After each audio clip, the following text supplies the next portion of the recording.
Hi friends, ఎలా ఉన్నారు? అందరూ బాగున్నారని అనుకుంటున్నాను. మనం ఈరోజు చేసుకునే రెసిపీ అంటే పరోటా రెసిపీ చేసుకుందాం. అందరూ మైదా పిండితో చేస్తారు కదా. మైదా పిండి అన్హెల్దీ కాబట్టి మనం గోధుమ పిండితో తయారు చేసుకుందాం. 2 కప్పులు గోధుమ పిండికి కొంచెం ఆ పిండికి సరిపోనంత సాల్ట్ వేసుకోవాలి. నేను ఒక హాఫ్ టేబుల్ స్పూన్ వేసుకుంటున్నాను. 2 టేబుల్ స్పూన్లు ఆయిల్ వేసుకుందాం. మనకు పరోటా క్రిస్పీగా రావాలంటే ఒక 2 టేబుల్ స్పూన్ ఆయిల్ వేసుకోవాలి. ఆయిల్ వేసుకున్నాక చక్కగా గోధుమ పిండి అంతా మనకి ఆయిల్ కలిసిపోయేటట్టు బాగా మిక్స్ చేసుకోవాలి. ఇలా మిక్స్ చేసుకున్నాక కొంచెం కొంచెం వాటర్ వేసి మనం చక్కగా చపాతీ ముద్దలాగా మిక్స్ చేసుకోవాలి. వాటర్ కొంచెం కొంచెం పోసుకుంటా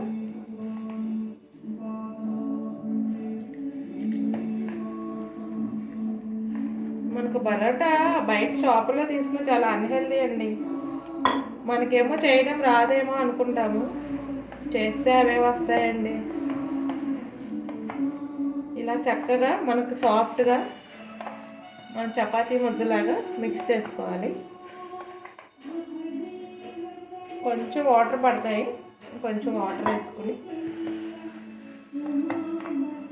ఇలా మిక్స్ చేసుకోవాలి.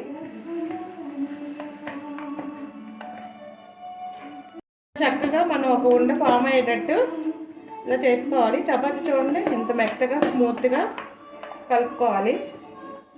దీన్ని ఒక 20 మినిట్స్ మనం రెస్ట్ ఇవ్వాలి. కొంచెం దీని మీద ఒక హాఫ్ స్పూన్ సాఫ్ట్ వచ్చుగా ఆయిల్ వేసి మనం రెస్ట్ మోడ్లో పెట్టాలి. దీన్ని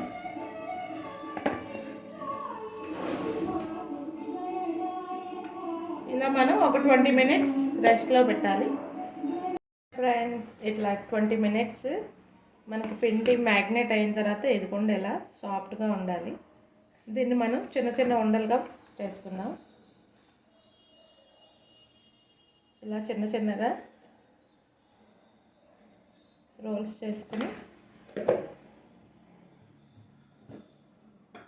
మనం దీన్ని ఇప్పుడు చపాతీ మాదిరిగా ఒత్తుకోవాలి. ఫస్ట్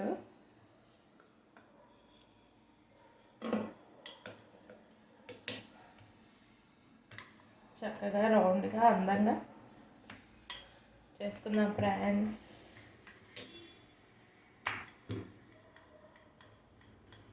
షేప్ రాలేదని ఏమనుకోకండి, షేప్ ముఖ్యం కాదు, మనకు పరోటా ముఖ్యం కదా.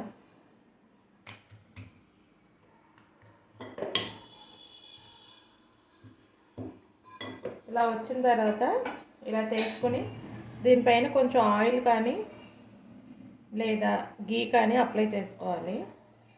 మనకి ఏది ఇంట్రెస్ట్ ఉంటే, కొంతమందికి గీ పడదు కదా, అందుకే నేను ఆయిల్తో చేసి చూపిస్తున్నాను. దీన్ని కొంచెం ఫస్ట్ ఇలా అనుకుని ఇలాగ అప్ అండ్ డౌన్స్ అన్నమాట, పైకి కిందకి ఇట్లా. కొంతమంది కట్ చేస్తారు ఫ్రెండ్స్, కట్ చేయడం కన్నా ఇట్లా కూడా చేసుకోవచ్చు.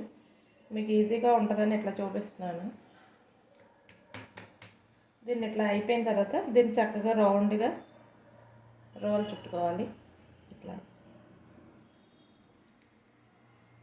చూడండి, ఇట్లా రోల్ చుట్టుకొని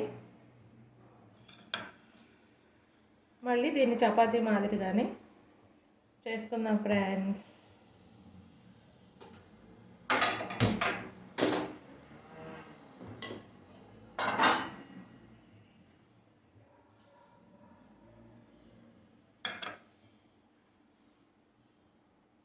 మనకి ఇలా రెండు వైపులా చక్కగా కాల్చుకోవాలి. చూడండి, ఇలా ఎర్రగా రోస్ట్గా వచ్చేటట్టు కాల్చుకోవాలి. అంతే ఫ్రెండ్స్, ఈజీయే. మన వేడి వేడి పరోటా, కచ్చా పరోటా రెడీ ఫ్రెండ్స్. చూడండి మన ఎంత బాగా వచ్చిందో. ఇలా అటువైపు ఇటువైపు మనకి ఇలా రోస్ట్గా వచ్చేటట్టు సెట్ చేసుకోవాలి.